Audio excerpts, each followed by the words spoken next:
Well, I just want to say hello to everybody and welcome you to Nature Connects. Nature Connects is a Massachusetts TNC webinar series that connects you with scientists, experts, influencers, and our partners from New England and around the world. Thank you so much for joining us today. I'm Deb Markowitz, the State Director of TNC in Massachusetts, and your host today. And I am actually in our offices in Boston. It's so wonderful to be here. Here at the Nature Conservancy in Massachusetts, we're dedicated to creating a healthier world for all. We work locally and globally using innovative science and scalable, long-lasting solutions to tackle the most complex environmental challenges facing our warming planet. We know that what we do here in Massachusetts to protect nature will mean a better future for people and the planet.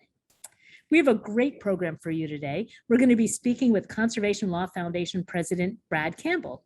Brad's going to talk with us about advocacy and hopefully optimism after the Glasgow Climate Summit. He's going to discuss how CLF helps defend and steer innovative environmental policies that are shaping how we approach climate change, the ocean, clean water, and people and communities throughout New England. Then you're going to have the chance to ask Brad your questions. Before we dive into the program, I wanted to share a little bit about our guest. For the past 30 years, Brad Campbell's been at the forefront of shaping the country's most significant environmental policies and laws. A former White House senior appointee during the Clinton administration, Brad was the regional administrator at the U.S. Environmental Protection Agency for their Mid-Atlantic region, and he served as commissioner of the New Jersey Department of Environmental Protection. During his time at CLF, Brad's overseen a lot of different successes in the courtroom and in state houses throughout New England. Under his leadership, CLF has taken on Exxon, Shell, and Gulf Oil for their failure to protect communities and prepare their facilities for climate impacts. CLF has also succeeded and has been instrumental in passing enforceable new climate laws, starting in Massachusetts and then moving on across New England to Rhode Island, Vermont, and Maine. Since Brad's become president of CLF, it's expanded its staff, and both grant funding and individual giving has also grown significantly. And he's helped to increase the reach and impact of the organization's work in New England and beyond. And in full disclosure, I serve on his policy committee, and I've personally been so impressed by the vision, the mission, and how they're getting it done for us here in Massachusetts and throughout New England. As you think of questions for Brad, please put them in the Q&A box at the bottom of your screen. And I want to thank you all for joining us again. And thank you, Brad, for joining us as well. Well, let me start by thanking you, Deb Markowitz, and the Nature Conservancy of Massachusetts for hosting me. TNC Massachusetts is one of Conservation Law Foundation's most valued partners, so I especially appreciate this opportunity, and it's great to have so many new and familiar faces joining us today. For those of you not familiar with Conservation Law Foundation, CLF wields the power of the law, the markets, and science to create solutions for the most pressing environmental challenges in New England. Our footprint is New England, and our presence in all 6 New England states, as Deb alluded to, allows us to leverage a success in one state into changes across the region. Our deep connections in the communities we call home, our strong relationships with our neighbors and leaders, allow us to take on fights that many think are too big, too tough, or impossible to solve. Challenges that include the biggest challenge of our lifetime, the climate crisis. As we convene here on Zoom, world leaders are convening in Glasgow, Scotland for COP26, a global climate summit that's being called the most pivotal since the Paris Climate Agreement was signed in 2015. COP26 is a reckoning on the Paris Agreement, and by many measures, it's a grim reckoning. For starters, global consumption of fossil fuels has gone up, not down, since the agreement was signed. The last 6 months, as you've seen, have been filled with screaming headlines and vivid pictures of wildfire, flood, drought, extreme heat, and extreme storms. Mass extinctions are already starting. The US just announced an additional 23 species extinct in the last few weeks. And climate change is hitting hard here at home. The Gulf of Maine is one of the fastest warming bodies of water in the world. And the climate crisis threatens natural treasures we love in New England, like our iconic wildlife, cod, right whales. We've all seen firsthand the volatile weather that's becoming the new normal in Massachusetts. And as summer ended, the latest report from the United Nations on climate called it code red for humanity. Dire words indeed. It's clear that climate change is here. It's clear that communities of color and low income are being hit first and worst. Sadly, it's clear that climate policy is now about staving off catastrophe rather than preserving the climate as we've known it. It's also become clear that bold action at the federal level is hamstrung, stymied by dysfunction in Congress and the chokehold that oil and gas interests have on policy. Because of these forces, President Biden went to Glasgow pretty much empty-handed, as his climate proposals were whittled away and are still being whittled away in the budget and infrastructure bills. But here in New England, climate action is moving forward. Climate change is indeed an existential threat, a daunting policy and political challenge, but it's a challenge that's perfectly matched to CLF's strengths. That's what inspired me, along with my lifelong love of New England, to come to CLF 6 years ago. Working with CLF over the years from the various jobs that Deb described, I saw firsthand its effectiveness in taking on big fights, failed systems, and powerful opponents. Its knack for finding creative solutions to the region's toughest environmental challenges, and its ability to replicate success in one state into policy change across New England and nationally. Many of you have been with us or are somehow familiar with the landmark victories that define CLF's legacy. Forcing the cleanup of Boston Harbor. The harbor was used as an open sewer for centuries, literally. It's now the sparkling centerpiece of Boston's revitalized waterfront. Stopping oil and gas drilling in Georges Bank, one of the most productive fishing grounds in New England. Reaching a landmark settlement with Massachusetts to provide new investments in public transportation and to offset air pollution caused by the Big Dig. Protecting New Hampshire's White Mountains from massive power lines and highway projects, and helping launch the first US offshore wind project in Rhode Island, which is giving birth to a new industry that's really needed to help us get to a clean energy future. Today, with climate front and center in Glasgow, I want to give you an overview of the many ways in which CLF's nearly 100 advocates are responding to the climate crisis and related pollution issues. While we truly are in a code red for humanity, I hope what CLF is doing here in New England, often in collaboration with TNC, will inspire your optimism and hope. First and foremost, we're forcing New England to make systemic changes needed to address the climate crisis. As Deb said, 5 out of 6 New England states have strong laws now mandating economy-wide emissions cuts.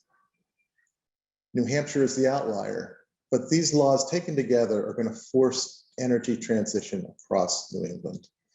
I can say that with confidence, in part because CLF is established, both in the courts and in the legislatures, that we can sue to enforce these mandates if the agencies don't do their job. Here in Massachusetts, we're working on the next round of rules needed to cut emissions in half by 2030 and to have a clean grid by 2035. Our first step is, of course, to try to work in collaboration with the state. But we ultimately had to sue to get the first round of rules done under the law, and we'll do it again if we have to. And we're taking that strategy to all 5 states. That's not all we've done. We're not relying on the government alone. We've shuttered or stopped fossil fuel plants across the region, most recently working with the residents of Burrillville, Rhode Island, to stop a proposed fracked gas plant in their backyard. We've also effectively stopped the expansion of natural gas pipelines, defeating half a dozen proposed new pipelines through a lawsuit in which we essentially invalidated the subsidies that were propping those pipeline proposals up. And with major new laws in Connecticut, Vermont, and Maine, we're making progress in dealing with what I think of as the other climate crisis, the explosion of single-use plastics made from fossil fuels that are overwhelming the waste system, making it harder to meet our climate goals, and fouling our lands and waters. If the plastics industry were a country, it'd be the 4th largest emitter of greenhouse gases. CLF is pushing for laws throughout New England to phase out single-use plastics and to force industry to take responsibility for the cost of dealing with its wasteful packaging. Second, CLF is protecting those communities hit first and worst by climate change and toxic pollution, holding both polluters and government agencies accountable for environmental injustice. Two of those at-risk communities are Everett and Chelsea, Massachusetts. In addition to having to breathe some of the region's dirtiest air, both communities lie in the shadow of a low-lying ExxonMobil oil terminal. Due to more intense rains caused by climate change, the facility is regularly dumping toxins into Chelsea Creek and by extension, Boston Harbor, a harbor the public has spent billions of dollars to clean up in response to a CLF lawsuit. Even more alarming, the facility is totally unprepared for the types of extreme storms that are imminent due to climate change. Most of you know we just barely missed a Category 1 storm this past summer. This facility isn't even prepared for we barely missed a Category 5 storm. This facility is not even prepared for a much less intense Category 1 storm. This puts both cities and the harbor at risk of a catastrophic spill affecting thousands of families and businesses. For decades, Exxon and other big oil companies, their own scientists doing very good science, have known about climate risk and have planned around climate change. But in these communities, in the communities neighboring the facilities they own, they did nothing. Instead, they spent hundreds of millions of dollars a year to undermine climate science. Here's a short clip about this work in Everett and Chelsea. January of 2006, ExxonMobil spilled 10,000 gallons of oil into the Mystic River. They should have said, "We are sorry, mea culpa, it's our fault," but they didn't do that. They didn't. For months, for years, they said, "It's not our oil, it's not our oil, it's not our oil." You would think that they would have learned a lesson with a $5.6 million settlement. But 10 years later, they're still violating water quality permits. These are essentially permits to pollute, and they're violating those permits to pollute. They're exceeding them by crazy high limits. The light went off and we said, "That's it. We will take this no more." Chelsea has always been a melting pot of different cultures. And right now we're extremely diverse and we're low income, we're working class community, and communities like ours don't have the resources to provide very costly legal services. And so with Conservation Law Foundation, we're organized, we're powerful, we can make a difference. I find it outrageous that we can see all of the violations. I mean, those reports are sitting there at the EPA and the EPA has done nothing. Climate impacts are not coming, they are here. It's only a matter of time before we are hit with some big storm and the toxic pollutants from that facility are going to spread all over Chelsea. All the modeling we have shows that a Category 1 storm would put Exxon's facility underwater. Those substances would be released in the basements and streets of a very densely populated community. This is where climate change and climate deceit really hit home, where it moves from an abstract policy or political discussion to real risk to families and businesses and communities. We have brought this suit because ExxonMobil has a great opportunity here to step up and protect this community and make this facility a model of what should really be done across the country. So there are, first of all, thank you, Liz, for the film, and apologies for the glitch. There are facilities just like that, similar, low-lying, climate-vulnerable facilities right on the water, right in the heart of low-income and minority communities in New Haven, Connecticut, in Providence, Rhode Island, and in Quincy, Massachusetts. And CLF is in court, has a case for each one of them, where we're trying to make them safe and protect the communities. But we're also helping communities hurt by pollution in other ways.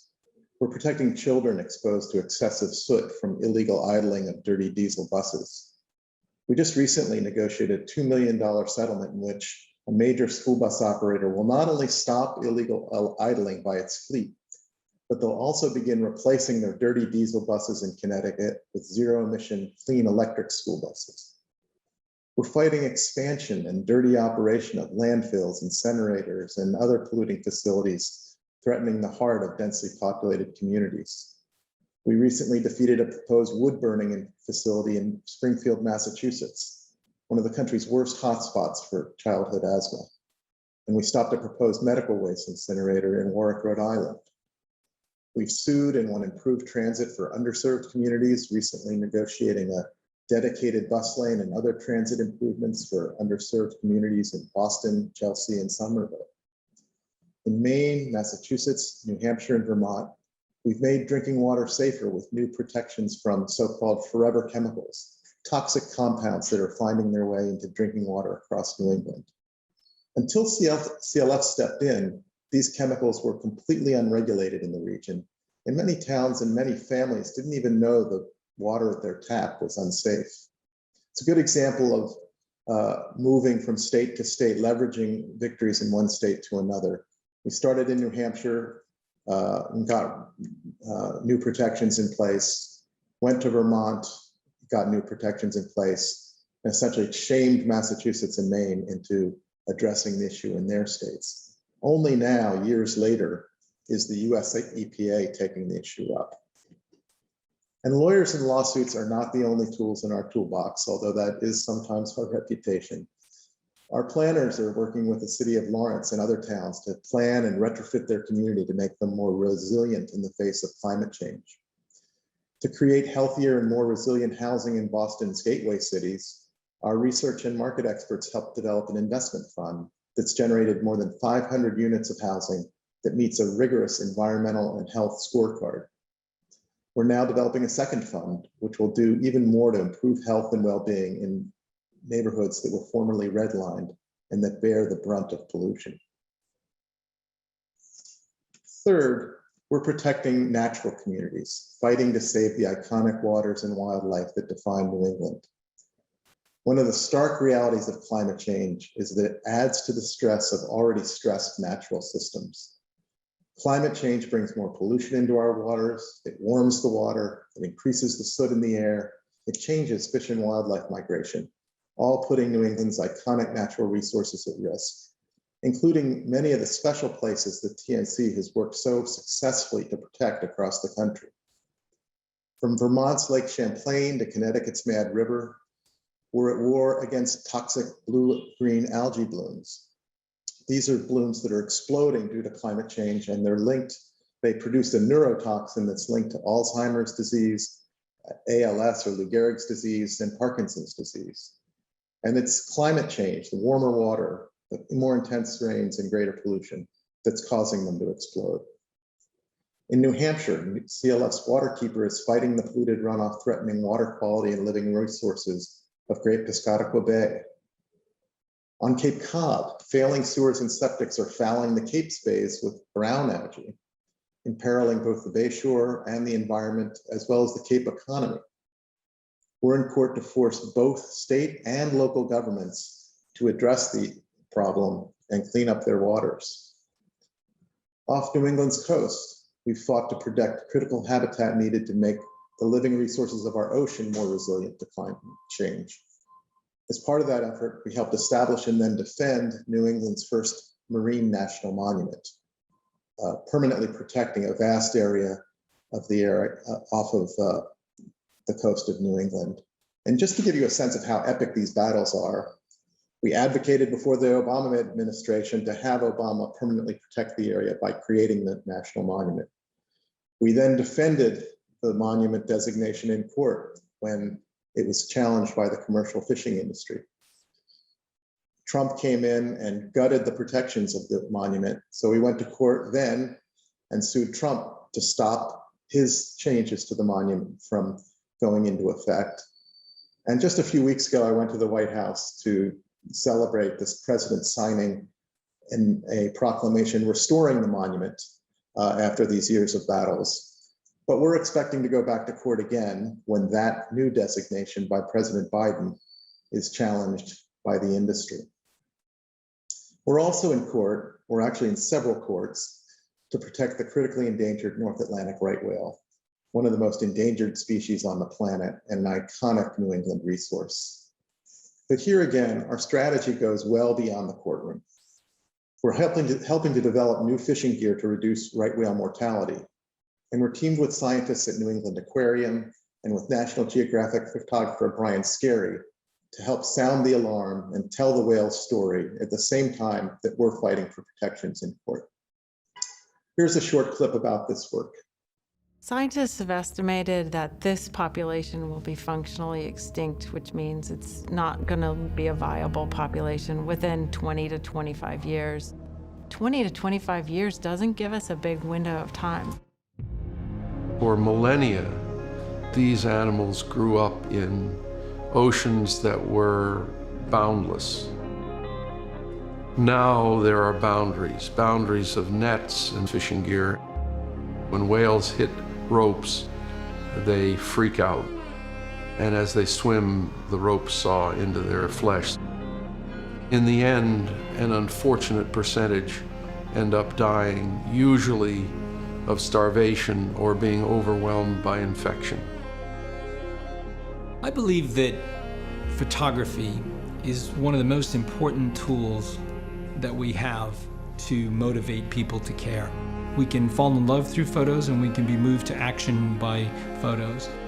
To be present at a right whale necropsy is sort of an overload of emotions. You know, you can't help but think about moms and calves and grandmothers and, you know, these family units. There's one less member of that family out there. You're trying to think about what they're saying to each other. What do they know? What ancient wisdom might they possess if we could only tap into that?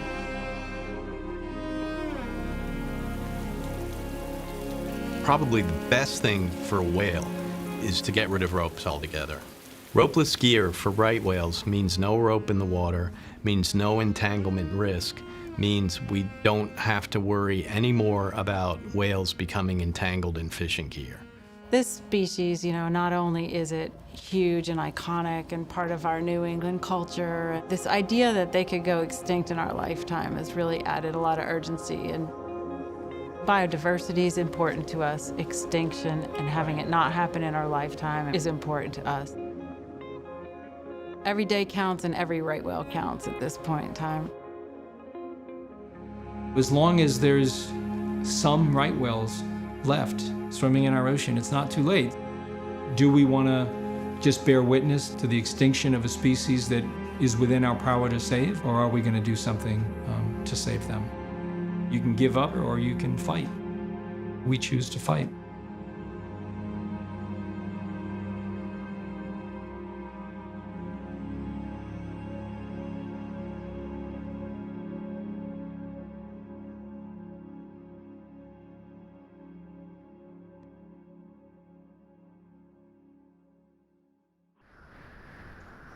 Well, we choose to fight may be the perfect segue to your questions.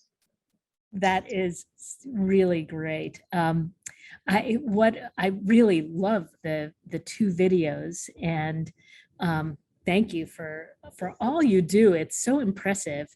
The CLF, I know personally, makes a real difference in that your advocacy forces government action where it might be otherwise uncomfortable. I know when I was secretary of the Agency of Natural Resources in Vermont, the fact that CLF sued to protect Lake Champlain gave my progressive administration the ability to pass some very ambitious lake cleanup legislation. And the same thing with, you know, when we had when we discovered polluting chemicals, the PFAS chemicals in the waters, you know, the CLF was at our side so that we were able to place very stringent limits on what we considered allowable in Vermont. And then I know you took that around New England. And Liz, I wonder if you could spotlight me, because we're going to go into a conversation mode. I know I'd asked you to take me off when it was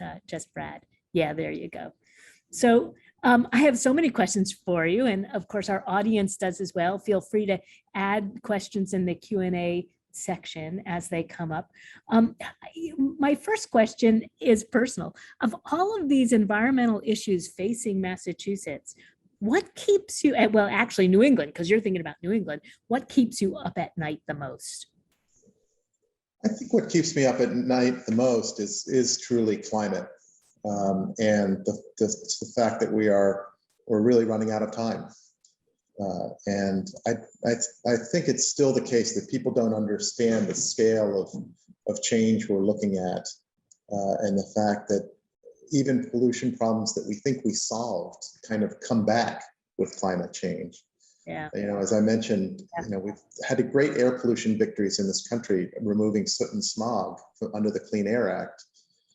The warming of the atmosphere by dint of atmospheric physics makes smog worse, makes soot worse, just by the warming, not with any additional pollution sources. So I think the next several years are really going to be make or break in terms of actually making progress.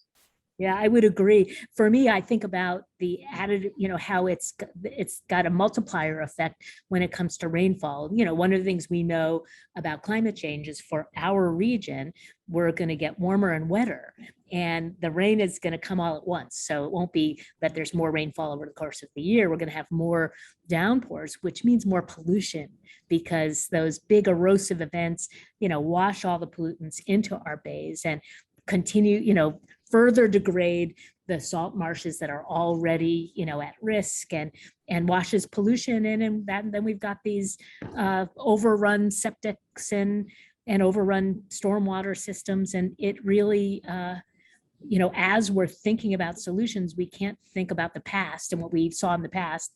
We've got to be future looking, and that's what you're doing with some of your lawsuits, right? As you're saying, and that's what you did with us in Vermont when I was there, with Lake Champlain, saying, hey, your pollution cleanup won't work because it's based on old data that's not relevant given climate change. So do you find that's a lot of what you're doing, is saying, hey, wake up, all of our policies need to be upgraded, and we need to be more ambitious because of the impacts of climate change?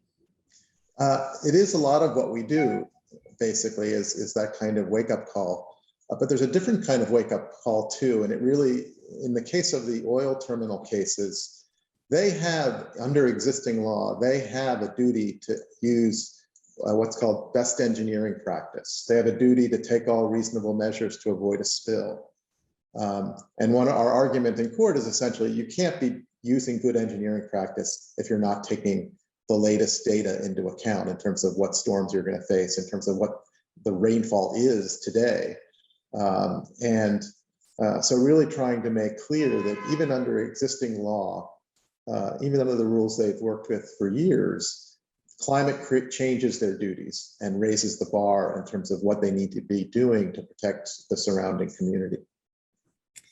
I was going to ask you a question about, the role of litigation. Like CLF, I've always thought of CLF as the lawyer for the environment. We've got this rich ecosystem of environmental organizations, and CLF has always been the one who uses lawsuits as an important lever to get change. Do you continue to find that lawsuits are the most effective way to get real and lasting change? And then how do you set your priorities for what to litigate, since you could bring so many cases? And the Exxon example is a great example of something very obvious that makes sense. But how do you think about all of this? Well, we have expanded the toolbox. We look at what ways can we change the market mechanisms we deal with? How can we use direct investment in different ways? How do we essentially create the incentive structure that is in place for producing clean energy? So, we do work beyond litigation in a number of ways, and the right whales are a great example. Right now, we're working on a project to help develop ropeless fishing gear, which is not a lawsuit, but it might help avert some lawsuits in the future if we're successful. And in terms of setting priorities, we look for what's going to have the biggest impact. What can we translate into successes across the region, and really, what are the challenges facing the communities that have borne the brunt of pollution over the years? And it's becoming harder, Deb, because what I think people don't really realize is that over the past 20 years or so, the agencies that we think of as entrusted with enforcing the law have been hollowed out through budget cuts and through, imposing more and more responsibilities on them. The number of staff that are available to enforce the laws that are in place is smaller and smaller. And that's taken place, we think of that as, Trump cutting EPA. That's actually taken place on quite a bipartisan basis over the years. And agencies like my old agency, the agency I led in New Jersey, is about a third smaller than it was when I left. That means there's a bigger and bigger gap for CLF to fill in terms of just basic law enforcement. So we have to be pretty smart about how we choose our cases to fill that gap. Yeah, I mean, I've observed that on the policy committee, that there's a lot on the menu. And then, and the question is, where do you create a precedent that will have some enduring impact, either by changing the market or changing sort of how cost-benefit analysis will happen in a particular area, or to create a right that didn't exist before. And so I appreciate that. We have a bunch of questions, and we've got a couple on the plastics. We have Jeff Goldman, I'm going to pair two together, asked, is CLF working with oil companies, for example, to discover alternatives to plastics that would serve the same function and give them the incentive to pursue these alternatives? And then Allison Sanders Fleming asks, is there a way CLF or we as individuals can work effectively to reduce consumerism and packaging by Americans as an important component of reducing our disproportionate global use of resources and the creation of toxic pollutants and carbon emissions? So it's, we're always using plastics. It's hard to get away from it. And since the pandemic, there's so much more takeout packaging and all that stuff. How can we be part of the solution? And is CLF thinking about the systems to help us have an alternative? It's being a smart consumer is great, and reducing your packaging is important, but we really need to change the underlying systems. Most people think that if they throw a plastic container into the single stream recycling bin, that it gets recycled, but only less than 15% of plastics ever get recycled. And we really need to change the dynamic and the incentive structure. And one of the ways we're doing that, we're not working directly with the oil companies, but we're trying to change the incentive system and just work to pass what's called an extended producer responsibility law in Maine, which is I think will be a game changer as we translate that into laws in other states. Basically, it says that the people who produce the packaging have to be responsible for the costs of disposing it. Sort of an economy-wide or consumer-wide bottle bill, if you will. They've got to pay for dealing with it. Because municipalities in particular are now overwhelmed with recyclables that they used to get paid to produce. They now have to pay to have carted away. And landfills across New England there are proposals to expand landfills, right? Because of this torrent of waste, including in Vermont, I know, including in New Hampshire, including in Massachusetts itself. And in Massachusetts, they want to expand one right next to Fitchburg State Park. Oh my God. It's crazy, but by shifting the responsibility, we think that's the best opportunity to change the system and reduce the production of these plastics. I don't see much percentage in working with the oil companies on it, because they really see this as their new market. As cars become more efficient, as other uses of oil go down, they're expecting plastics to take up or to create the demand for fossil fuels that they need. And so they're, I think, going to be the last ones to the table on the issue. Not surprising, not surprising. Yeah, the whole idea of these, how do we sort of change the incentive around packaging? It does, I would agree, it absolutely comes down to making the producers responsible ultimately. Otherwise, there's not an incentive to change. It's on the consumer. And I know, we passed when I was secretary in Vermont, a universal recycling law that kept a lot of things out of the landfill. At the time we passed it, there was a market for it, and then the market crashed because China stopped taking our plastics and paper. And of course, single use, when we put all our recycling in one bin, it's convenient, but it brings down the value of all of those materials, so it's complicated. There's a follow-up question from Barbara Moran. Can you talk more about the laws being passed in Maine, et cetera, to help get rid of single-use plastics? Are there any in the works for Massachusetts? Because that's another way to deal with this, right? Is through regulation, to say, hey. No, we're hoping to replicate the Maine bill in Massachusetts and other states, and essentially, it's a broad law that then has to be implemented by the agencies, but the fundamentals of it, making the packaging industry and the beverage industry responsible for costs of disposal is the central part of it. And that, I think if we could replicate that in Massachusetts and across the region, it would make a huge difference and really potentially set the country on a different path in terms of single-use plastics. We've got a couple of questions on COVID and climate change. One is, we've seen parallels to how COVID has disproportionately impacted low income and communities of color. These same communities are on the front lines of climate. How do we address this and change this narrative? And then there's another climate. The climate crisis is pretty daunting and so hard to push anything on the federal level. What is the role of what we're doing in regions like New England and in California? Let me take the second question first. And that is, I think it's vitally important that New England lead on climate. We're really, everybody points to California. California is a little easier because it's a single state. We're really the only multi-state region in the country that has this kind of tapestry of laws in place that are going to force reductions in emissions.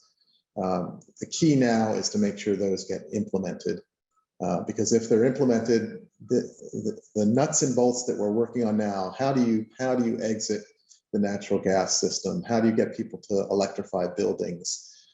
How do you deal with transportation? As we work out the nuts and bolts of those issues in Massachusetts, it'll really be instructive for the rest of the country in terms of showing how it's done.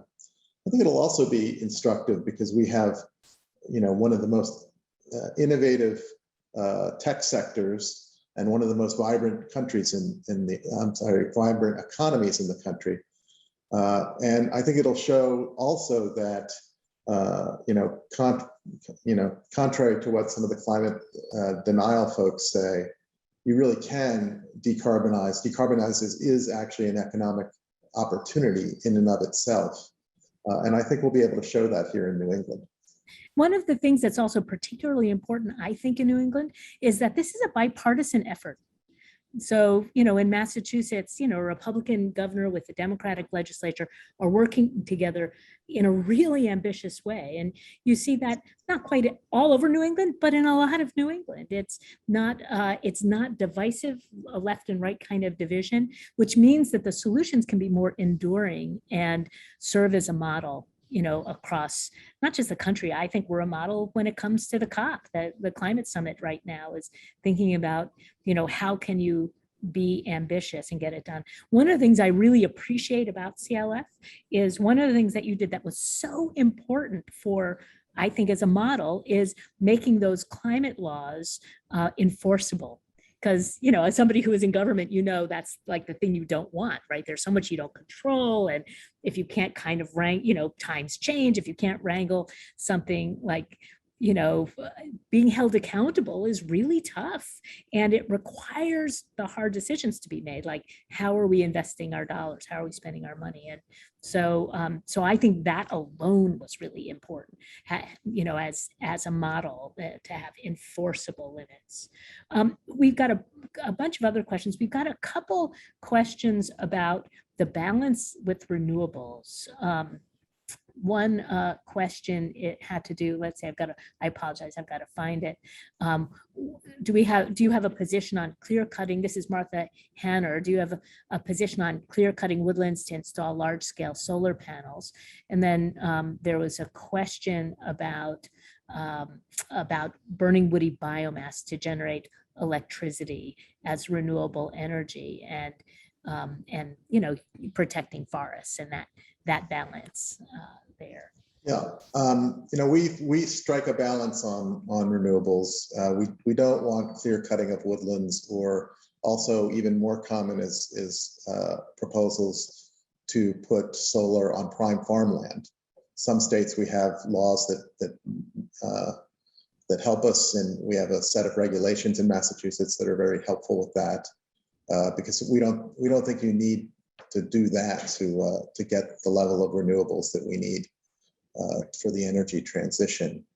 But it is a challenge, and we do strike that balance. And another place we have to strike the balance is on offshore wind. At the same time that we helped establish the procurement of large amounts of offshore wind energy, we're also negotiating with the wind developers on the appropriate protections for North Atlantic right whales, so that the construction of the wind turbines doesn't worsen the plight of North Atlantic right whales that you just heard about. And in the mix of climate solutions, we really consider, although biomass may have a very small role, it's generally a false solution on climate. It's really taking things in the wrong direction. And so one of the things we're trying to do and actively doing, and I mentioned stopping the proposed biomass wind burning facility in Springfield. We've gotten their permits revoked, but we need to do one more thing, which is to make sure that the law isn't actually incentivizing those types of facilities, which current regulations do to some extent. So we need to make that change too. Yeah. And the questioner is absolutely right that the United Kingdom is also seeing a solution in biomass in terms of climate, and it's just, from our perspective, taking us in the wrong direction. Yeah, and the idea that you could offset the carbon by planting new trees just isn't real. I mean, you need to take a 100-year view to achieve, the kind of parity that you'd be arguing for. And there's so much urgency right now. This is similar to what we're dealing with, at the Nature Conservancy, thinking about how do we have to get renewables on the ground as fast as we can and into the oceans. But there's also a way to do it that protects nature. And so what we try to do, you do the legal part, we also do the policy pieces with you, which is great. But we really look for those scientific tools to help with appropriate siting. And I'm very excited about a new tool that we're rolling out for offshore wind that is, it's sort of like the Zillow for offshore wind, where you can look at the area of the ocean that you're thinking about putting in the turbine to see what's there. So you know what birds are coming through, what fish migrate through, whether the right whales are there, and at what time of the year. And that's how we intersect with our science, with, making it decision ready so that we can make good decisions. And I would agree with solar. There's a lot of argument about solar and cutting down trees. We've got so much space that's already open, or perhaps the kinds of forests that really don't add the value that we're looking for with carbon. So let's be targeted in what we're doing so we don't make things worse as we're trying to make things better. There was a great question from about the New York State decision last Tuesday, a vote in New York approving a constitutional rights of nature amendment to the state constitution as a new legal tool to accomplish environmental protection. Massachusetts has had such a constitutional provision for many years. And what do you think of this approach to environmental protection? And what do you think are the prospects for amending other New England state constitutions with rights of nature amendments? I think it's a great initiative, and it's one we're looking at closely in terms of, well, how can you use that in a specific case, to influence the case? I think it'll come into play to some extent when we begin to enforce these climate laws, at least in those states that have them. The record on courts actually enforcing those provisions is kind of mixed. There was one that was kind of a sleeper, similar provision in the Pennsylvania Constitution, and it was only very recently that a court was willing to revive that. Essentially, I think it was a case of involving fracking. So the jury's still out on how effective they can be, but I think it's an enormously important initiative, and we're looking closely at how it might affect some of the cases we could bring. That's right. We have a couple of questions about partnering. There are some organizations with similar missions, such as EDF. Do you partner with these national organizations to enlarge your effort, or have shared learning? How do you work with some of those national groups? We work with national groups all the time, and we have each have our particular niches.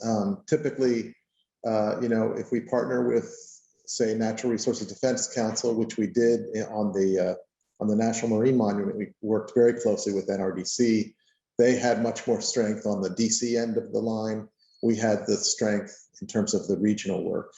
And so we had a nice balance of our complementary talents or resources on that.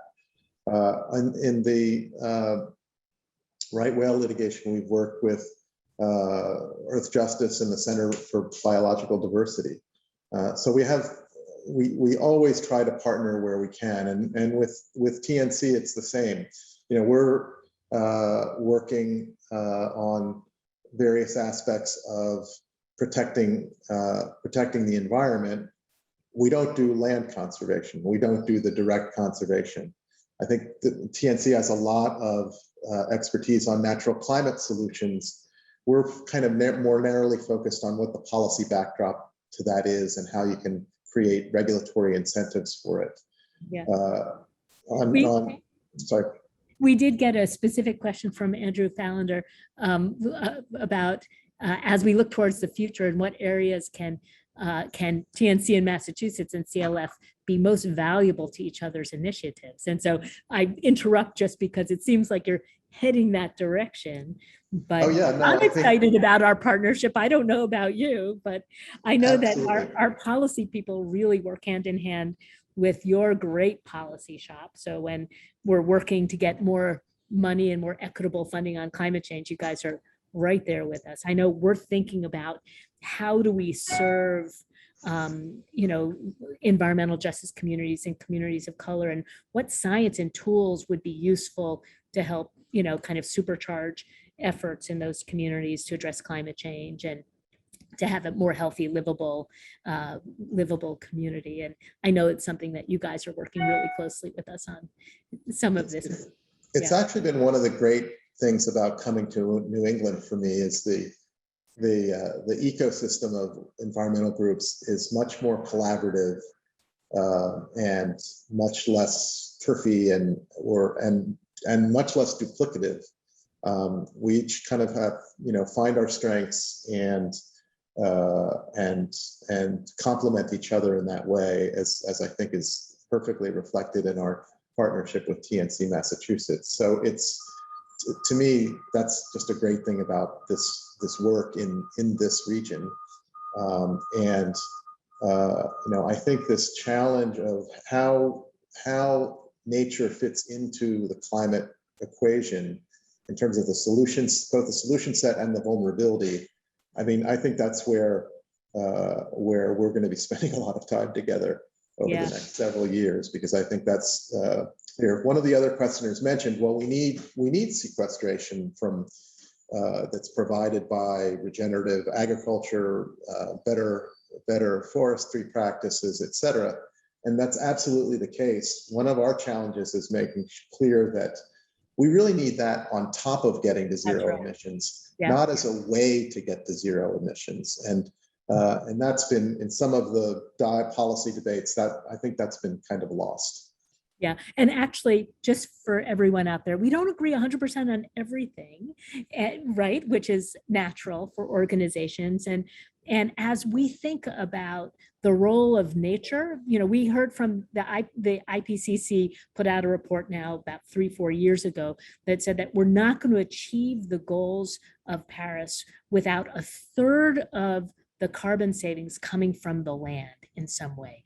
So it's soils, it's wetlands, functioning wetlands draw down carbon instead of emitting methane. Same thing with salt marshes. So, not to mention, of course, all of the forests that needs protection. So, we help develop the science to prove out what we need to do to get maximum benefit from that. I also recognize that as we're getting to zero carbon, we have some embedded carbon in our economy that we're going to need to offset.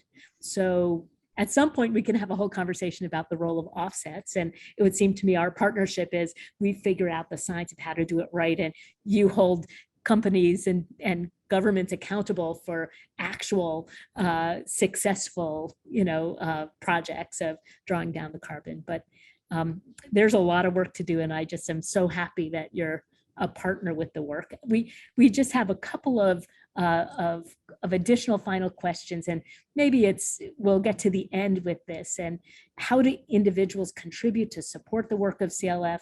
Are there ways that individuals can help you be more successful in your work? So that might be a good final question.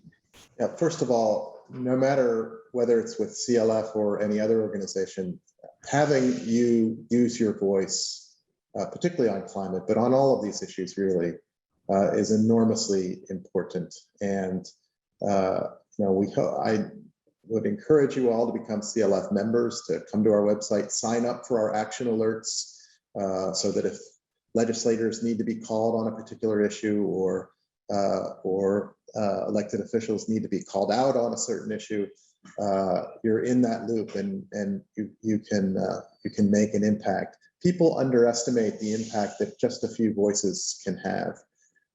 Deb, I'm sure you've had the experience of legislators who come up to you and say, "Oh, I'm getting killed on this issue. I'm hearing so much." And you say, "Well, how many calls did you get?" "Oh, I must have gotten 10 or 12 calls. It really does. Or even 10 or 12 calls, or 2 calls that have stories. So if you have a personal story of why it matters to you, that counts as 10 calls, really. It's amazing.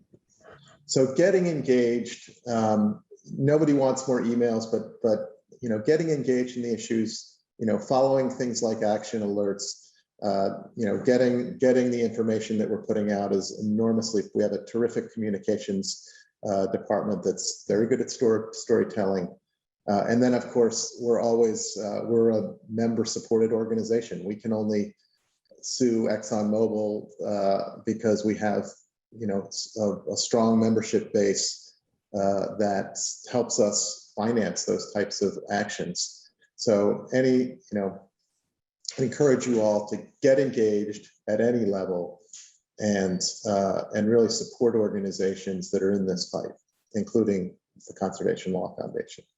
Well, thank you so much. I've been a member of CLF for many years. Actually, just wrote my latest check to you all, and have always been proud to be part of the organization in that way.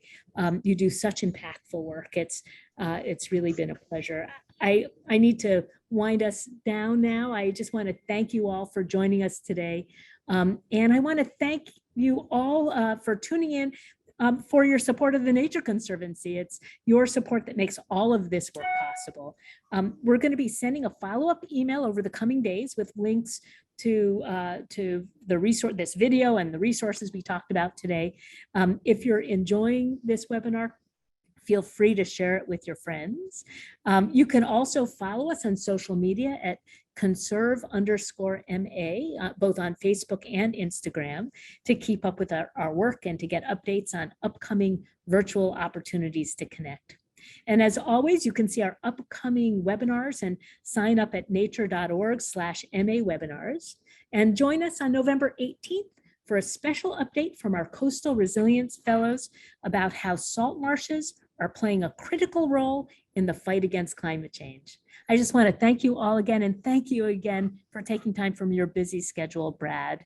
I hope you all have a great rest of your day. Thank you very much. Thank you, everyone.